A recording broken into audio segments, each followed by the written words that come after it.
పరిపాలనను అడ్డుకుంటూ సంక్షేమాన్ని అభివృద్ధిని అడ్డుకుంటూ ప్రభుత్వాన్ని ముందుకు కదలనీయకుండా మరి ప్రభుత్వానికి చెడ్డ పేరు రావాలి, ప్రజల్లో విశ్వాసం కోల్పోయే విధంగా మరి అడ్డుకోవాలి అనేటువంటి ఒక దురాలోచనతోటి ఈరోజు కేటీఆర్ అదే పనిగా కార్యక్రమాలు పెట్టుకొని మరి ముందుకు పోతున్న విషయాన్ని మీకు తెలియజేయడానికి, అందులో ఒకటి గురుకుల విద్యార్థిని అమ్మాయి చనిపోయిన విషయాన్ని, వాంకిడి ఆశ్రమ పాఠశాలలో ఆ అమ్మాయి చనిపోయిన విషయాన్ని దాన్ని కూడా చిలువలు పలువలుగా చేసి మరి దాన్ని రాజకీయ లబ్ధి కోసం, శైలజ అనే అమ్మాయి మరణించిన దాన్ని రాజకీయ లబ్ధి కోసం ఉపయోగించుకోవడానికి వాళ్ళు చేస్తున్న ప్రయత్నాల గురించి ఈరోజు మాట్లాడడానికి మీ ముందుకు రావడం జరిగింది. ఇది చాలా బాధాకరం. ఆశ్రమ పాఠశాలల్లో చదువుకునే పిల్లలు తల్లిదండ్రులను వదిలేసి వాళ్ళకు ఇంట్లో డబ్బులు ఉండవు, తిండి ఉండదు, ప్రభుత్వం మీద విశ్వాసంతో, ప్రభుత్వం మీద నమ్మకంతో ప్రభుత్వ విద్యాలయాల్లో మాకు మంచి భోజనం దొరుకుతుంది, మంచి చదువు జరుగుతుంది, మా తల్లిదండ్రుల మీద డబ్బు భారం పడదు, మేము ఒక మంచి స్థాయిలో చదువుకోవాలనేటువంటి ఒక నమ్మకంతో వాళ్ళు వస్తారు, వాళ్ళ తల్లిదండ్రులు కూడా వాళ్ళని పంపిస్తారు. అటువంటి పిల్లల బాధ్యత ప్రభుత్వం మన సొంత పిల్లల్లాగా చూసుకొని వాళ్ళకు కావలసిన వసతులు కల్పించి వాళ్ళకు కావలసిన విద్యా విధానాన్ని తీసుకొచ్చి వాళ్ళను ఒక మంచి పౌరులుగా తీర్చిదిద్ది ముందుకు తీసుకుపోవాల్సిన బాధ్యత ప్రభుత్వాన్ని. కానీ గత ప్రభుత్వంలో టిఆర్ఎస్ గవర్నమెంట్ ఏ ఒక్క రోజు కూడా గురుకుల ఆశ్రమ పాఠశాలల్లో ఎస్సీ ఎస్టీ బీసీ మైనారిటీ ఏ పాఠశాలల్లో కూడా ఒక్కరోజు కూడా వాళ్ళు వెళ్ళి ఏ విధంగా పిల్లలు ఉన్నారు, వాళ్ళ భోజన సదుపాయాలు ఎలా ఉన్నాయి, వాళ్ళకు కనీస వసతులు ఉన్నాయా లేవా, మరి వాళ్లకు విద్యా విధానం ఏ విధంగా ఉంది అని పరిశీలించినటువంటి సందర్భాలు అసలు లేవు. ఇక మరణించిన విషయం ఈరోజు మా గవర్నమెంట్ వచ్చినాక ఈ ఒకటే ఇన్సిడెంట్స్ జరిగింది. అది చాలా బాధాకరం. ఎవరి పిల్లలైనా పిల్లలే. ఆ అమ్మాయి చనిపోవడం మేము బాధతోటే ఈరోజు ప్రెస్ మీట్ పెడతా ఉన్నాం. మరి అమ్మాయిని బతికించాలి, శతవిధాల ప్రయత్నం చేశాము. అక్కడ వాళ్ళు మ్యాక్స్ కేర్లో జాయిన్ చేయమంటే మంచిర్యాలలో మ్యాక్స్ కేర్లో చేశాము. ఆ తర్వాత వాళ్ళు షిఫ్ట్ చేయండి అంటే వెంటనే నిమ్స్కు షిఫ్ట్ చేశాము. నిమ్స్లో కూడా ₹1 ఖర్చు కాకుండా వాళ్ళ ఫ్యామిలీకి కూడా ఒక స్పెషల్ రూమ్ ఇప్పించి వాళ్ళకు భోజన సదుపాయాలు కూడా ఏర్పాటు చేసి ఆ అమ్మాయికి లాస్ట్ మినిట్ వరకు కూడా ప్రభుత్వం స్పెషల్ ట్రీట్మెంట్ ఇచ్చింది. కానీ దురదృష్టవశాత్తు ఆ అమ్మాయి చనిపోవడం బాధాకరమే. దానికి మేము బాధను వ్యక్తం చేస్తూ ఉన్నాం. అటువంటి విద్యార్థులను మీరు రాజకీయం చేయడం కంటే మరి మీ పార్టీ తరఫున మీరు ఏం ఆదుకున్నారు? మీరు వెళ్ళి ఏదైనా ఆదుకున్నారా? మరి ₹1 కోటి మరి వాళ్ళకు కాంపెన్సేషన్ ఇచ్చి రాకపోయారు. ప్రేమ ఉన్న వాళ్ళైతే మీరు ప్రభుత్వంలో ఉన్నప్పుడే, మీరు అధికారంలో ఉన్నప్పుడే ఫుడ్ పాయిజన్ తోటి చనిపోయిన కేసులు కోకొల్లలు ఉన్నాయి. ఇదిగో కస్తూరిబాలో ఫుడ్ పాయిజన్, 108 మంది విద్యార్థులకు అస్వస్థత, ఈ ఏడాదిలో 2 సార్లు, అయినా నిర్లక్ష్యం, వీడని అనుమానాలు. ఇదొకటి. ఈ విధంగా చెప్పుకుంటూ పోతే హాస్టళ్లలో ఫుడ్ పాయిజన్, ఇంకొకటి మధ్యాహ్న భోజనంలో వానపాము, 36 మందికి అస్వస్థత, ఇంకొకటి గురుకులాలు ఆగమాగం, అంటే గురుకులాల్లో జ్వరంతో స్టూడెంట్ మృతి అయినా కూడా పట్టించుకొని ప్రభుత్వం. బీసీ హాస్టల్లో అన్నంలో పురుగులు, గత వాళ్ళ ప్రభుత్వంలోనే ఇవన్నీ కూడా జరిగినాయి. మోత్కూరు గురుకులంలో ఫుడ్ పాయిజన్, మరి వాంతులు, విరేచనాలు, దాదాపు 34 మంది అస్వస్థత. మరి ఈ విధంగా చాలా కార్యక్రమాలు వాళ్ళ గురుకులంలో ఫుడ్ పాయిజన్, 51 మందికి అస్వస్థత. ఈ విధంగా చెప్పుకుంటూ పోతే ఇంకొకటి ఫుడ్ పాయిజనింగ్ కేసులు 1 లేవని వాళ్ళు మళ్ళీ పాచికూర, పురుగుల అన్నం. ఈ విధంగా చాలా లెక్కలేనని ఇంత కట్ట ఉంది. ఇప్పుడు ఇదంతా చూపించాలంటేనే మీకు చాలా సమయం పడుతుంది. ఇవన్నీ జరిగినప్పుడు ఆ ప్రభుత్వంలో ఏ ఒక్కరు కూడా కనీసం స్పందించలేదు, వెళ్ళలేదు, పలకరించలేదు, పరామర్శించలేదు, వాళ్లకు సపోర్ట్ ఇవ్వలేదు, ఏ అధికారులను కూడా సస్పెండ్ చేయలేదు. కానీ ఈ కేసులో ప్రభుత్వం నుంచి నేను వెళ్ళడం జరిగింది, పొన్నం ప్రభాకర్ గారు వెళ్ళడం జరిగింది, సీతక్క వెళ్ళడం జరిగింది, అదేవిధంగా దామోదర్ రాజనరసింహ గారు కూడా వెళ్ళడం జరిగింది. వెళ్ళి మేము అక్కడ వాళ్ళకి మంచి వైద్యం అందించమని చెప్పడమే కాకుండా కలెక్టర్లతో మాట్లాడి అక్కడ ఎంక్వైరీ జరిపించి వాళ్ళ మీద యాక్షన్ తీసుకోమంటే అక్కడ ప్రిన్సిపల్తో పాటు 4 సిబ్బంది మీద సస్పెన్షన్ యాక్షన్ కూడా తీసుకోవడం జరిగింది. దీన్ని రాజకీయం చేయడం అనేది చాలా దురదృష్టకరం. ఎందుకంటే దీని వెనకాల ఒక అదృశ్య హస్తం ఏదో పనిచేస్తున్నది అనేది మా యొక్క అనుమానం. ఎందుకంటే ఈ ఒక్క దాంట్లోనే కాదు, ఈరోజు మూసీ నదిని తీసుకున్నా కూడా ఒక పక్క ఫార్మా కంపెనీకి సంబంధించిన ల్యాండ్ అక్వైర్ చేసిన విషయంలోనైతేనేమి, మరి ఈ విధంగా గిరిజనులను అడ్డు పెట్టుకొని డ్రామాలు ఆడడము, మూసీ నదిని అడ్డు పెట్టుకొని డ్రామాలు ఆడడము, అదేవిధంగా ఈ హాస్టళ్లను అడ్డు పెట్టుకొని డ్రామాలు ఆడడము అంటే ఒక ప్రణాళికతోటి కావాలని ప్రభుత్వాన్ని నడపకుండా చేయడానికి పదే పదే కాళ్ళకి ఏదన్నా అడ్డం పడేసి ప్రభుత్వాన్ని పని చేయకుండా చేసే కార్యక్రమం జరుగుతుందనేది. అదేవిధంగా మొన్న కలెక్టర్ పైన దాడి, అది ఖచ్చితంగా ఆయనను మర్డర్ చేయడానికి చేసినటువంటి ప్లాను. అంటే law and order problem create చేసి తెలంగాణలోకి పెట్టుబడులు రాకుండా, తెలంగాణకు ఉంటే ఒక అభద్రతా భావం ఉంటుంది, ఇక్కడ మాకు సరిగా ఉండలేము అనేటువంటి ఒక ఫీలింగ్ కల్పించి వచ్చే కంపెనీలు రాకుండా, వచ్చే పెట్టుబడులు రాకుండా ఈ ప్రభుత్వం ఇప్పటికే దీవాలా తీసిండ్రు. వీళ్ళు దీవాలా తీసిన ప్రభుత్వాన్ని మాకు అప్పచెప్తే మేము అన్నీ కూడా రేవంత్ రెడ్డి గారు మరి డిప్యూటీ సీఎం గారు ఫైనాన్షియల్గా ఎంతో బాధ్యతను బరువును మోస్తూ కూడా ఎన్నో సంక్షేమ కార్యక్రమాలను ఈరోజు మేము ప్రజల్లోకి తీసుకెళ్తూ పనులు చేస్తూ ఉంటే ఒక్క పని చేయలేదంటారు. మైకులు పట్టుకొని ఇష్టం ఉన్నట్టుగా మాట్లాడేసి ఒక్క పని కూడా చేయలేదనేటువంటి మాట మాట్లాడడం. మరి వాళ్ళకు తెలివిని మాట్లాడుతాండ్రా, తెలివి లేక మాట్లాడుతాండ్రా నాకు అర్థం కావడం లేదు. ఇంకా కేటీఆర్ సైకోరావు ఏమంటాడు అంటే, మా చూస్తూ ఊరుకోను బిడ్డ, నేను అసలే మంచోడిని కాదు, కలెక్టర్ని ఎవరినో తీసుకొచ్చేసిన కలెక్టర్ని కూడా తిట్టేసి ఇష్టం ఉన్నట్టు ఊరుకోను, మళ్ళీ మేము అధికారంలోకి వస్తే ఒక్కొక్కరి పేరు గుర్తుపెట్టుకొని బట్టలు ఉరికిచ్చి కొడతా, ఇంకా సిగ్గు రాలేదా మీకు? మిమ్మల్ని చీ అని ప్రజలు తిరస్కరించి మీ 10 ఏళ్ల పాలనలో మీరు ప్రజల వైపు కన్నెత్తి చూడలేదు, కన్నెత్తి పలకరించలేదు, వాళ్ళకి ఆ కష్టాల్లో లేరు, సుఖాల్లో లేరు, బాధల్లో లేరు. మీరు చేయలేదా? భూమి ల్యాండ్ అక్వైర్ మీరు చేయలేదా? మీరు మల్లన్న సాగర్ రైతుల ఉసురు పోసుకోలేదా? ఇప్పటి వరకు కూడా వాళ్ళకి డబ్బులు ఇవ్వలేదే?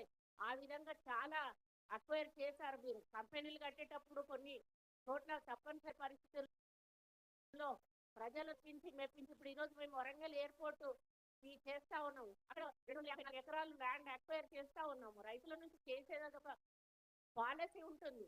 ఈరోజు ఆ పాలసీని తప్పుబట్టి గిరిజనులు రేగేసి వాళ్ళ గురించి మీరు మాట్లాడుతూ ఉన్నారు.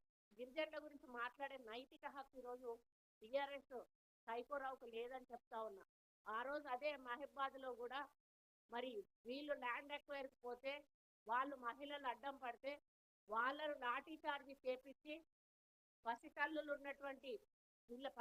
ఉన్నటువంటి తల్లులను కూడా ఆ రోజు జైల్లో పెట్టించి ఇంకా సిగ్గు లేకుండా పోయి మహబాద్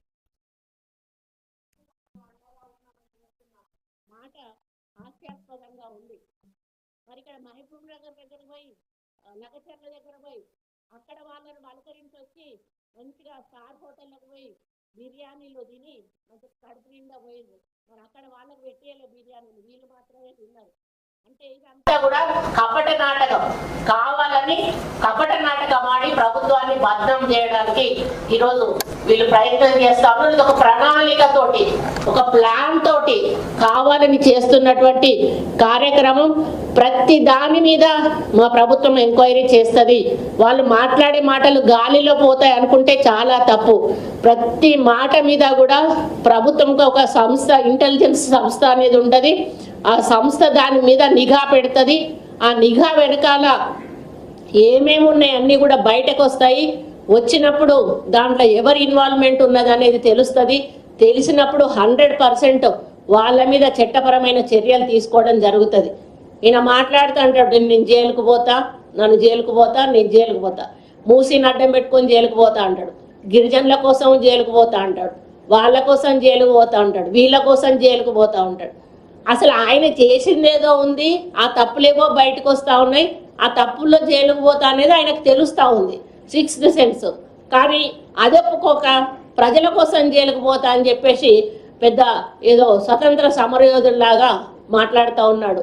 నేను ఒకటే అడుగుతా ఉన్నా, వీళ్ళు అధికారంలో ఉన్నప్పుడు కేసీఆర్ కానీ కేటీఆర్ కానీ కనీసం ఎమ్మెల్యేలను కలిసిండ్రా?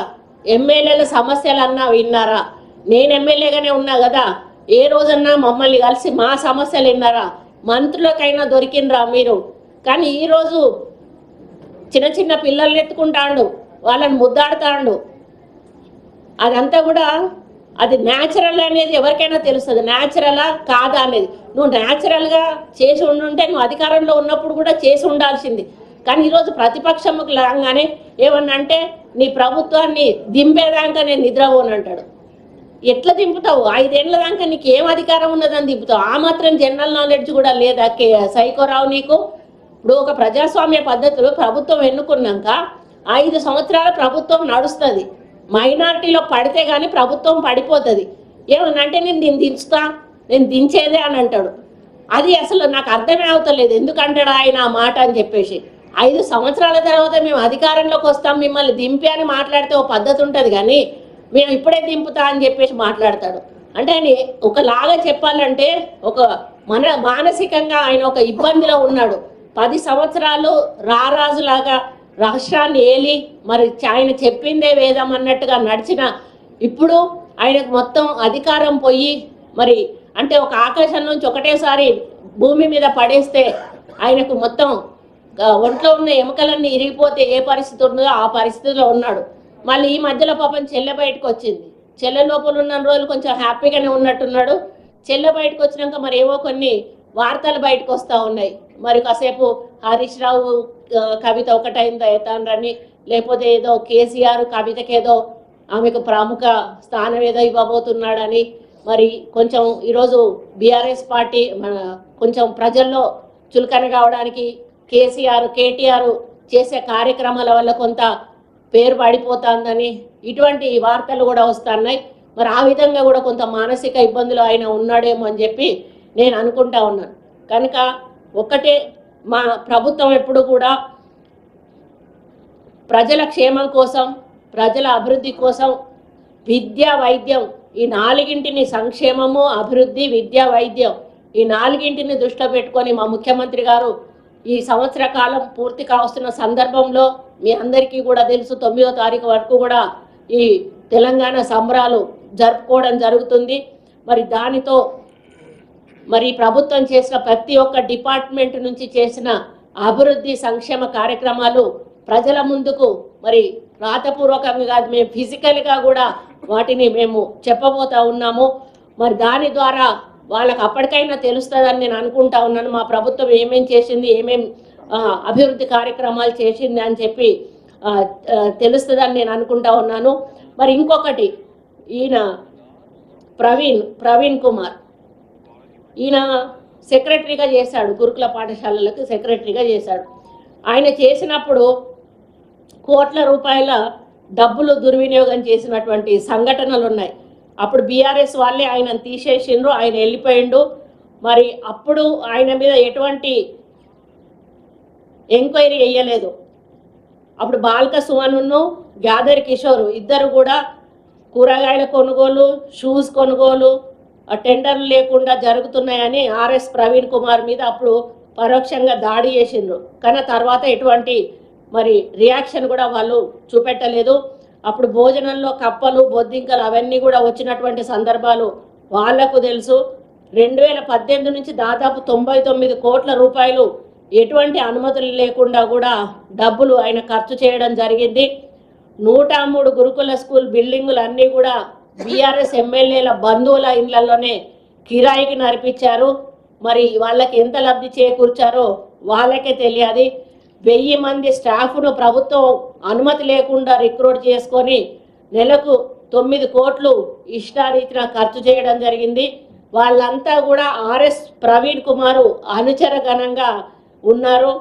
మరి ఆయన హయాంలో మధ్యవర్తులుగా చాలా పెద్ద ఎత్తున వసూళ్లు కూడా చేశారు.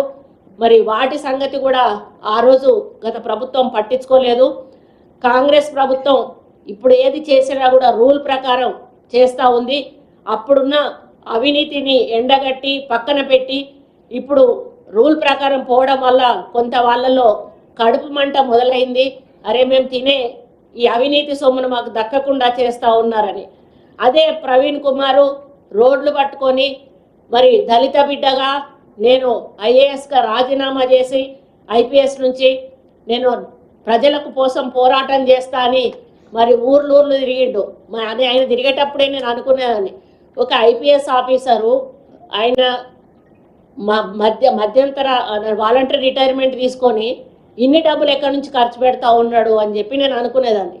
అంటే దాని వెనకాల ఎవరున్నారు అనేది ఎప్పుడు అర్థమైంది అంటే ఆయన ఎప్పుడైతే వచ్చి టీఆర్ఎస్లో జాయిన్ అయ్యిండో అప్పుడు అర్థమైంది. అంటే దళిత ఓటర్లను ఒక వైపుకు మళ్లించడానికి ప్రవీణ్ కుమార్ను పావుగా వాడుకొని కేసీఆర్ ఇదంతా కూడా డ్రామా చేపించాడు అనేది. మరి కేసీఆర్నే తిట్టకుండా పొల్లు తిట్టి మళ్ళీ వచ్చి సిగ్గు లేకుండా టీఆర్ఎస్ పార్టీలో చేరి ఇప్పుడు జరుగుతున్న సంఘటనలన్నిటికీ కూడా కారణం ఆర్ఎస్ ప్రవీణ్ కుమార్ హస్తం ఉందని చెప్పి నేను నమ్ముతా ఉన్నాను. ఎందుకంటే ఆయనకు అన్ని హాస్టల్స్లో కూడా ఆయన అనుచరగణం ఉన్నది. కొంతమంది ఆయన వర్గాలను ఏర్పాటు చేసుకున్నాడు. కావాలని ఇటువంటి ఇష్యూలను క్రియేట్ చేసి ప్రభుత్వాన్ని బద్నాం చేసేటువంటి ఒక ప్రణాళిక ఈయన ద్వారా నడిపిస్తూ ఉన్నారు టీఆర్ఎస్ నాయకుడు సైకోరావు అని చెప్పి నేను అనుకుంటా ఉన్నాను. తప్పకుండా వాస్తవాలు అనేటివి బయటికి వస్తాయని చెప్పి ఈ సందర్భంగా నేను తెలియజేస్తా ఉన్నాను. సిబ్బంది కేటాయింపు కూడా 2021లో మోయినాబాద్లో ఒక ప్రైవేట్ బిల్డింగ్లో తెలంగాణ సాంఘిక సంక్షేమ గురుకుల కోడింగ్ అకాడమీని కూడా అప్పుడు ప్రవీణ్ కుమార్ ప్రారంభించాడు. దీనికి ఏ అనుమతి లేదు. 5 సిబ్బంది 240 మంది విద్యార్థులతో ఆ కోడింగ్ అకాడమీ అప్పుడు పనిచేస్తూ ఉంది. ఈ ప్రజాప్రభుత్వం ఏర్పడిన తర్వాత 21 మంది సిబ్బందిని 2 వాచ్మెన్లు పూర్తి స్థాయి ల్యాబ్ ఏర్పాటు చేసి దానికి మాకు ప్రభుత్వానికి దాని మీద ఉన్న చిత్తశుద్ధి ఏందో మేము ఈరోజు చూపించడం జరిగింది. కోడింగ్ బోధన అంటూ ఒక ప్రైవేట్ కంపెనీకి అప్పుడు 3 కోట్ల రూపాయలు కూడా ఇవ్వడం జరిగింది. అది ఆర్ఎస్ ప్రవీణ్ కుమార్ దానికి ఆన్సర్ చేయాల్సిన అవసరం ఉంది. ఆ రోజు అక్రమాలు పాపాల పుట్ట ఏదన్నా ఉంది అంటే కేవలం టీఆర్ఎస్ బీఆర్ఎస్ అధికారంలో ఉన్నప్పుడు ప్రవీణ్ దాని సెక్రటరీగా ఉన్నప్పుడు మాత్రం జరిగింది. ఆయన తర్వాత కూడా వీళ్ళు ఎప్పుడు కూడా ఈ గురుకుల పాఠశాలను పట్టించుకోలేదు. ఈరోజు మా ప్రభుత్వము ఒక్కొక్క కాన్స్టిట్యున్సీకి 25 ఎకరాలలో ఇంటిగ్రేటెడ్ గురుకుల పాఠశాలలు మంజూరు చేసి మా చిత్తశుద్ధి ఏంటో ఈరోజు మా ప్రభుత్వం చెప్పకనే చెప్పింది అని ఈ సందర్భంగా తెలియజేస్తూ ఉన్నాను. మరి నిబంధనలకు విరుద్ధంగా నియామకాలు జరిగిన ఈ సరుకుల సరఫరా జరిగింది. మరి అంతా కూడా ఆర్ఎస్ ప్రవీణ్ కుమార్ మనుషులకే జరిగింది. మరి గురుకులాల కీర్తిని నిలబెట్టేలా ఈరోజు కాంగ్రెస్ పార్టీ రేవంత్ రెడ్డి గారి నాయకత్వంలో మరి కార్యక్రమాలు చేపట్టడం జరుగుతూ ఉంది. మరి అప్పుడు జరిగినటువంటి అక్రమాలు జరగకుండా అన్నిటినీ కూడా ప్రక్షాళన చేసి మరి మంచి వాతావరణంలో పిల్లలు చదువుకునే విధంగా మేము కార్యక్రమాలు చేపడుతున్నాం అనేది ఈ సందర్భంగా. మరి 70% పైగా గురుకుల భవనాలు లేవు. మరి అద్దె భవనాలలో నడిపించారు కాబట్టి ఈరోజు మేము సొంత భవనాలు నిర్మాణం చేయాలని మేము ఈరోజు శాంక్షన్స్ కూడా చేసి ఫౌండేషన్స్ కూడా కొన్ని చోట్ల వేయడం జరిగింది. మరి ఒక మాఫియా నడిపాడు ఆ రోజు ఆర్ఎస్ ప్రవీణ్ కుమారు. కమ్యూనిటీ రిలేషన్ ఆఫీసర్ను ఎలాంటి నిబంధనలు లేకుండా ఒక అతన్ని పెట్టుకొని ఆయన ద్వారా ఈ మొత్తం ఇదేదైతే ఉందో ఈ స్కామ్ అంతా కూడా ఆయన నడిపించడం జరిగింది. అదేవిధంగా గురుకులాల్లో అసిస్టెంట్ కేర్ టేకర్లను నియమించారు. అంటే వీళ్ళే సరుకులను సప్లై చేస్తారు. వీళ్ళందరూ కూడా ఈయనకు అంటే ఈయన వెంట ఉండి ఈయనకు సహాయకులుగా ఉన్న వాళ్ళందరూ కూడా ఈయనకు అంతా వాడే వాళ్ళందరూ. అయితే వీటి మీద కూడా మేము నిబంధనలు తొలగించి మళ్ళీ టెండర్ ప్రాసెస్లో మేము సరుకులు అవి సప్లై చేసే కార్యక్రమాన్ని కూడా మరి చేయడం జరుగుతుంది. ఏ చిన్న సంఘటన జరిగినా కూడా మరి మేము వెంటనే స్పందించి వెంటనే వాళ్ళ మీద అధికారుల మీద యాక్షన్ తీసుకోవడమే కాకుండా మరి వెంటనే తగు చర్యలను కూడా చేపట్టడం జరుగుతూ ఉంది. మరి ఈ విధంగా గతంలో జరిగిన అన్యాయాలు అక్రమాలు జరగకుండా దళారీ వ్యవస్థ లేకుండా మరి ప్రభుత్వ డబ్బులు ఏదైతే పిల్లల కోసం మనం కేటాయిస్తూ ఉన్నామో అవి ₹1 కూడా దుర్వినియోగం కాకుండా మరి గురుకుల ఇమేజ్ దెబ్బతినకుండా ఉండాలని చెప్పి ఈరోజు మా ప్రభుత్వం వ్యవహరిస్తూ ఎన్నో మంచి కార్యక్రమాలు చేస్తూ మరి ఎందుకంటే నిరుపేద కుటుంబాల నుంచి వచ్చేటువంటి గురుకుల పాఠశాలల్లో చదివే పిల్లల భవిష్యత్తు బాగుండాలనేటువంటి లక్ష్యంతో మెస్ ఛార్జీలు కూడా మేము పెంచిన విషయాన్ని కూడా ఈ సందర్భంగా గుర్తు చేస్తూ ఉన్నాం. ఎన్నో సంవత్సరాల క్రితం ఉన్నటువంటి మెస్ ఛార్జీలను ఈరోజు 200% పెంచినటువంటి ఘనత ఈరోజు రేవంత్ రెడ్డి గారిది, కాంగ్రెస్ ప్రభుత్వం అని చెప్పి ఈ సందర్భంగా నేను తెలియజేస్తూ ఉన్నాను. ఇక వాళ్ళ హయాంలో ఎస్సీ ఎస్టీ మైనారిటీ బాలికల మీద ఎంతో మంది మీద లెక్కలేనంత మంది మీద అత్యాచారాలు, సామూహిక అత్యాచారాలు, హత్యలు జరిగినటువంటి సంఘటనలు చాలా ఉన్నాయి. మరి అప్పుడు ఉన్నటువంటి మహిళా మంత్రులు కానీ మరి ఈరోజు ఒక మహిళా నాయకురాలు బీఆర్ఎస్ నాయకురాలు కవిత గారు కానీ ఎన్నడూ కూడా వాళ్ళ దగ్గరికి వెళ్ళి చేసిన సందర్భం కానీ వాళ్ళకి ఆర్థికంగా మరి లబ్ధి చేకూర్చినటువంటి సందర్భాలు కూడా లేవు. కేసీఆర్ ఒక అమ్మాయి స్టేజ్ మీద ఆయన మీద పాట పాడితే ₹10 లక్షలు ఇచ్చిండు. కానీ ఈ విధంగా చనిపోయినటువంటి పిల్లల విషయంలో వాళ్ళ కుటుంబాల విషయంలో ఎక్కడా కూడా ప్రభుత్వం నుంచి ఒక స్టేట్మెంట్ కానీ అట్లీస్ట్ కలెక్టర్లను ఆదేశించి వాళ్లకు ఏదైనా సహాయం చేయమని కానీ చెప్పకపోవడం చాలా బాధాకరం. కానీ మేము ఈ అమ్మాయి విషయంలో మరి ఇందిరమ్మ ఇల్లు ఇవ్వడం జరిగింది.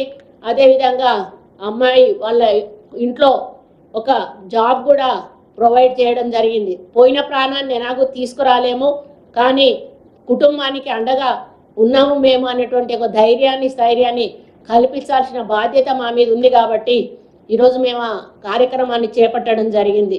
నేను ఈ వేదిక మీద నుంచి మళ్ళీ ఒకసారి బీఆర్ఎస్ నాయకులకు కానీ వాళ్ళ నాయకుడైన సైకోరావుకు కానీ హెచ్చరిస్తూ ఉన్నాను.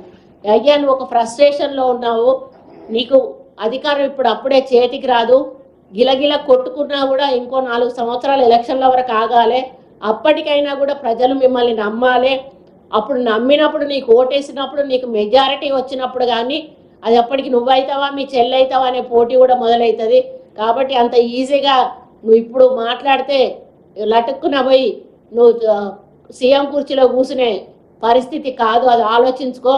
ఏదో మరి ఇది ప్రజాస్వామ్య దేశంలో ప్రజలు ఇచ్చిన తీర్పు ప్రకారం 5 సంవత్సరాలు ప్రభుత్వం పరిపాలిస్తుంది. ఈ 5 సంవత్సరాల పరిపాలనను చూసి ప్రజలు మళ్ళీ వచ్చే ఎన్నికల్లో ఈ ప్రభుత్వం ఉండాలా వద్దా, మిమ్మల్ని రెండోసారి నమ్మారు. మొదటిసారి మీరు మోసం చేసినా కూడా రెండోసారి కూడా నమ్మారు మళ్ళీ ఏదో చేస్తారని. కానీ రెండోసారికి మీ నిజస్వరూపం తెలిసి మూడోసారి మిమ్మల్ని ఓడగొట్టారు. కానీ ఈరోజు కాంగ్రెస్ పార్టీ చేస్తున్న కార్యక్రమాలను ప్రజలు విశ్వసిస్తే తప్పకుండా మమ్మల్ని రెండోసారి గెలిపిస్తారు. మరి అప్పుడు మళ్ళీ 5 సంవత్సరాలు ఆగాల్సి వస్తుంది. కాబట్టి మేము 10 నెలలు అంటే సంవత్సరం కాకముందే ఇంత పిచ్చిలేసి నువ్వు పిచ్చి మాటలు మాట్లాడుతూ ఉన్నావు. మరి ఇంకా 4 సంవత్సరాలు వెయిట్ చేయాల్సిన అవసరం ఉంది. అప్పటికి కూడా నువ్వు గెలుస్తావనే నమ్మకం కూడా లేదు. కాబట్టి మాట్లాడే ముందు కొంచెం ఒళ్ళు దగ్గర పెట్టుకొని నోరు దగ్గర పెట్టుకొని పిచ్చి మాటలు మాట్లాడకుండా. ఎందుకంటే ఇప్పుడు మీ ఇల్లు మాకెంత దూరమో మా ఇల్లు మీకంతే దూరం. మీరు మాట్లాడినప్పుడు మేము కూడా మాట్లాడాల్సి వస్తుంది. మొన్న మా సీఎం గారు మాట్లాడితే ఇదేం భాష అని చెప్పేసి దాని మీద తన పెయిడ్ యూట్యూబ్ ఛానల్స్ తోటి ఇష్టం ఉన్నట్టు కామెంట్స్ పెట్టిస్తున్నారు. నేను నాకు బాధ అనిపిస్తుంది ఏంటంటే ఈ పెయిడ్ యూట్యూబ్ ఛానల్స్ పెట్టేటప్పుడు వాళ్ళకి తల్లులు లేరా, వాళ్ళకి చెల్లెళ్ళు లేరా, వాళ్ళకి భార్యలు లేరా, వాళ్ళకి అక్కలు లేరా, వాళ్ళ ఇంట్లో ఆడోళ్ళు లేరా? మీరు పైసల కోసం ఎంతకైనా దిగజారుతారా? ఈరోజు కేటీఆర్ పైసలు ఇచ్చినంత మాత్రాన ఒక మంచి చెడు ఆలోచన లేకుండా ఇష్టం ఉన్నట్టుగా యూకే నుంచి కొంతమంది, యుఎస్ నుంచి కొంతమంది ఈ విధంగా వాళ్ళు అదే పనిగా కామెంట్స్ పెట్టడం అనేది చాలా చాలా బాధాకరం. నిజంగా మీ భవిష్యత్తును మీరు మీ చేతులతో సర్వనాశనం చేసుకుంటా ఉన్నారు. దయచేసి నేను ఒకటే యూట్యూబర్స్కి చెప్తా ఉన్నాను, ఒక పరిమితి పెట్టుకొని మీరు కామెంట్స్ రాస్తే బాగుంటుంది. మరి పరిమితి దాటి రాయడం వలన అది చాలా దిగజారుడు రాజకీయంగా చెప్పుకోబడుతుంది. కాబట్టి ఈరోజు ఆ పెయిడ్ ఛానల్స్ ద్వారా అన్నీ కూడా ప్రభుత్వం చేసిన మంచిని ఒక్కటి కూడా చూపెట్టకుండా మరి వాళ్ళు 10 సంవత్సరాలు ఇచ్చిన వాటిల్లో నిలబడని హామీలు చాలా ఉన్నాయి. ఆ లిస్టు చదవాలంటే మాకు ఒక గంట పడుతుంది. మరి అవి మాట్లాడట్లేదు. మేము అమలు చేసిన హామీల గురించి మాట్లాడట్లేదు. 1-2 ఏవో హామీలు అయితే ఇంకా ఇవ్వలేదో వాటి గురించి మాట్లాడుతూ ఉన్నారు. మాకు ఇంకా 4 ఏళ్ళ సమయం ఉన్నది. మేము 4 సంవత్సరాల్లో చేయకపోతే ఎలక్షన్లప్పుడు మీరు చెప్పండి, ఈ హామీలు ఇవ్వలేదు, వీళ్ళకి ఓటేయొద్దు అని చెప్పి అప్పుడు చెప్పండి. ఈరోజు మీరు మాట్లాడే హక్కు కానీ అధికారం కానీ లేదు. ఎందుకంటే మీరు చాలా హామీలు ఇచ్చి ప్రజలను మోసం చేసిన పార్టీ మీదే, అందుకే మిమ్మల్ని తరిమి కొట్టారు. ఈరోజు కాంగ్రెస్ పార్టీ సోనియా గాంధీ గారు, మరి రాహుల్ గాంధీ గారు, ప్రియాంక గాంధీ గారు ఇక్కడ వచ్చి డిక్లరేషన్లు చేశారు. రేవంత్ రెడ్డి గారు దాన్ని మరి బాధ్యతగా తీసుకొని ఈరోజు బీసీ కులగణన కూడా మా తెలంగాణలోనే మొదలు పెట్టడం జరిగింది. కాబట్టి ఎప్పుడైనా కాంగ్రెస్ పార్టీ బడుగు బలహీన వర్గాల కోసం పనిచేసే పార్టీ, ఆ రోజు ఇందిరమ్మ కాలం నుంచి ఈ రోజు వరకు కూడా. కాబట్టి ఎక్కడ ఎవరికి అన్యాయం జరిగినా కూడా మా ప్రభుత్వం బాధ్యతగా తీసుకొని ఒళ్ళు దగ్గర పెట్టుకొని పనిచేస్తుంది. కాబట్టి మీతోటి వేలెత్తి చూపించుకునే అవసరం మాకు లేదు. మాకు ప్రజలకి ఏం చేయాలో, నష్టపోయే వారికి ఏం చేయాలో, కష్టపడే వారికి ఏం చేయాలో మా రేవంత్ రెడ్డి గారికి బాగా తెలుసు. కాబట్టి ఇక ముందు ఏమైనా మంచి సలహాలు ఉంటే ఇవ్వండి, తప్పకుండా తీసుకుంటాము. సూచనలు ఉంటే ఇవ్వండి, తప్పకుండా తీసుకుంటాము. అంతే తప్పితే లేనిపోని ఆరోపణలు మా మీద వేసి మమ్మల్ని ప్రజల్లో బట్టగాల్చి మీద వేసేటువంటి కార్యక్రమం చేస్తే మాత్రం ఊరుకునే లేదు. మీరు మాట్లాడే ప్రతి మాట ఆన్ రికార్డు ఉంటుంది. ప్రతి మాట మీద కూడా ఎంక్వైరీ జరుగుతుంది.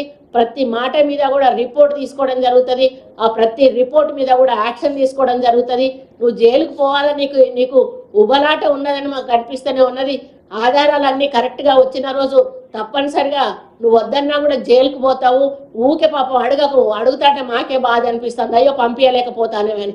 పంపించే రోజు తొందరలోనే ఉన్నది, పంపిస్తాం బాబు, ఇంకో ఏం ఆవేదన పాపం. నాకు తెలిసి నిద్రలో కూడా అలవరిస్తూ ఉండవు కేటీఆర్, నేను జైలుకు పోతా అని చెప్పేసి.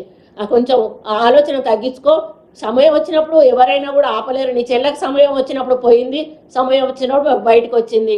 నీకు కూడా సమయం వచ్చినప్పుడు పోతావు, సమయం వచ్చినప్పుడు బయటకు వస్తావు. అందులోమన్నా మీ నాన్న చెయ్యి ఉంటే మీ నాన్న కూడా సమయం వస్తే మీ నాన్న కూడా పోతాడు, మీ నాన్న కూడా వస్తాడు.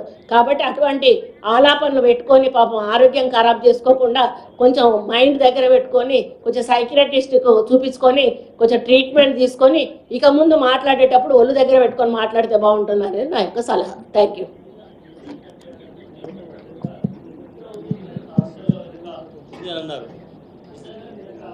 ఆధారాలు ఉంటే ఎందుకు బయట పెట్టట్లేదు? ఎంక్వైరీ జరుగుతుందని చెప్తున్నాం కదా. ఆధారాలు అనేటివి ఏదో అట్లా అప్పనంగా పడేసి మాట్లాడడం మా ప్రభుత్వానికి తెలియదండి. వాళ్ళు రేవంత్ రెడ్డి ఆరోపణలు ఎందుకు చేస్తున్నారు అనేది, ఎందుకంటే 100% ఉంది కాబట్టి చేస్తున్నాం, దాన్ని తవ్వితే కదా బయటకు వచ్చేది.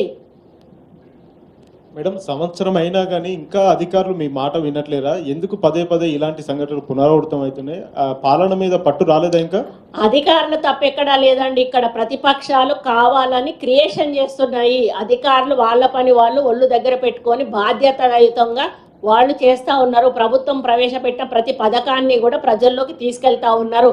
ఈరోజు ఈ సంవత్సర సంబరాల్లో అందరం కూడా అంబరాన్ అంటే విధంగా కార్యక్రమాలు తీసుకోబోతున్నాం. వాటికి అరేంజ్మెంట్స్ కూడా జరుగుతూ ఉన్నాయి. ఇదంతా బీఆర్ఎస్ వాళ్ళ కుట్ర అంతే తప్పితే ఎక్కడా కూడా అటువంటి సంఘటనలు జరగట్లేదు మీరు అనుకునే సంఘటన. ఫుడ్ పాయిజన్ లో బీఆర్ఎస్ వాళ్ళు వచ్చి ఏమైనా చేశారనేది మీరు అంటున్నారు. అక్కడ అధికారులు లేరా మేడం? అధికారుల వారు అంతా పర్యవేక్షణ ఉంటుంది కదా, ఆ విషయం ఉంటుంది. కానీ దీని వెనకాల హస్తం ఉంది అనేది మాకు ఒక అనుమానం. దాని మీద మేము ఎంక్వైరీ చేస్తున్నాము. చేసినాక ఎప్పుడైతే ఆధారాలు వస్తాయో వాటిని బయటికి తీసుకొని వస్తాం. ఆర్ఎస్ ప్రవీణ్ కుమార్ గతంలో గురుకుల దాంట్లో చేశారు. ఆయనకు మొత్తం నెట్వర్క్ ఉంది. ఆయన త్రూ వాళ్ళు చేస్తున్నారు. ఒక అనుమానం ఉందని మీరు అన్నారు కదా, ఇది కేవలం అనుమానం వరకేనే ఉన్న సూచనప్రాయంగా ఎక్కడైనా చిన్న సాక్ష్యాలు లాంటివి ఏమైనా దొరికి మీరు మాట్లాడుతున్న మేము ఆరోపించడమే కదా, దాని మీద ఎంక్వైరీ చేపిస్తున్నాము. ఎంక్వైరీలో నిజాలు బయటకు వచ్చినప్పుడు తప్పకుండా దాని మీద చర్యలు తీసుకోవడం జరుగుతుంది. Thank you. అది సబ్జుడిస్లో ఉందండి, దాని గురించి మేము మాట్లాడదాం. అయ్యా please. Today this is the death of the woman in Asifabad in a tiger attack. Yeah. What is being done? And my question is, every time our officers are telling that don't go before 10 and after 5 for the farming. But that woman went in the morning 8 o'clock with her child. That time the tigress, I think tiger or tigress came and hit the girl. She died. We gave compensation of 10 lakhs immediately, but it is not okay. I am not saying, but it is the fault of the villagers. We are every time telling don't go before 10 because that time the animals will come out of the forest. But they didn't listen. That is why this happened. It's so sad. ma'am, my question is actually, ఈ మధ్యకాలంలోనే పులులు వచ్చినప్పుడు మహారాష్ట్ర నుంచి చాలా cattle మీద కానీ గొర్రెల మీద కానీ అటాక్స్ అవుతున్నాయి. మీ దృష్టికి మీ డిపార్ట్మెంట్ ఆఫీసర్స్ ఏమన్నా తీసుకొచ్చారా? అక్కడ అసలు ప్రే బేస్ ఉందా లేదా? Why are these tigers attacking? Beat officers ఉంటారు, బీట్ ఆఫీసర్స్ తిరుగుతూనే ఉంటారు. ఏ ఇష్యూ అయినా కూడా మా నోటీస్కు తీసుకొస్తారు. మేము ఎంక్వైరీ ఆఫీసర్ నేస్తాం. ప్రతి దాని మీద కూడా ఎంక్వైరీ రిపోర్ట్ తెప్పించుకుంటాం. దాని తర్వాత ఫర్దర్గా మేము ఏమేమి ప్రికాషన్స్ తీసుకోవాలో కూడా చెప్పడం జరుగుతుంది. అక్కడ ఎవరైనా నిర్లక్ష్యం వహిస్తే వాళ్ళ మీద మేము యాక్షన్ కూడా తీసుకోవడం జరుగుతుంది.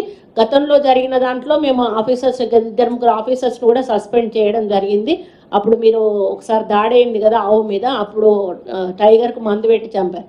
అందులో మేము తీసుకున్నాం, యాక్షన్ కూడా తీసుకొని సస్పెండ్ చేశాము. అక్కడెక్కడ కూడా మేము కాంప్రమైజ్ అయ్యేది లేదండి. Madam if you permit me, my question is, ఈ అటాక్స్ క్యాటిల్ మీద కానీ వేరే జంతువుల మీద కానీ అంటే డొమెస్టికేటెడ్ యానిమల్స్ మీద ఎందుకు జరుగుతున్నాయి? అక్కడ మీ ఆఫీషియల్స్ మీకు ఏమన్నా ఇన్ఫర్మేషన్ ఇచ్చారా? అక్కడ వాటి న్యాచురల్ ప్రే ఉందా లేదా అన్నది నా ప్రశ్న. మీ దృష్టిలో న్యాచురల్ గా లోపల అన్ని అరేంజ్మెంట్స్ ఉంటాయండి, ఉండకుండా ఎక్కడ ఉండవు. మా వాళ్ళు అరేంజ్మెంట్స్ అన్ని చేస్తానే ఉంటారు. అవి ఎప్పుడో అడవిలోంచి బయటకు వచ్చినప్పుడు అనుకోకుండా కొన్ని సంఘటనలు జరుగుతాయి. వాంటెడ్లీ అవి జరుగుతాయని అయితే నేను అనుకోవడం లేదు. మాకున్న ఇన్ఫర్మేషన్ కూడా అదే, అన్ఎక్స్పెక్టెడ్గా జరిగేటువంటి సంఘటనలే కదా, అవి వాంటెడ్లీ జరిగేటువంటి సంఘటనలు కావు. వాటికి ఎక్కడా కూడా మేము అరేంజ్మెంట్స్లో ఎక్కడా కూడా కొరత లేదు. ఎప్పుడూ అబ్జర్వేషన్లోనే మా వాళ్ళు ఉంటారు. 100% వాళ్ళకి అరేంజ్మెంట్స్ చేస్తూనే ఉంటారు. Thank you.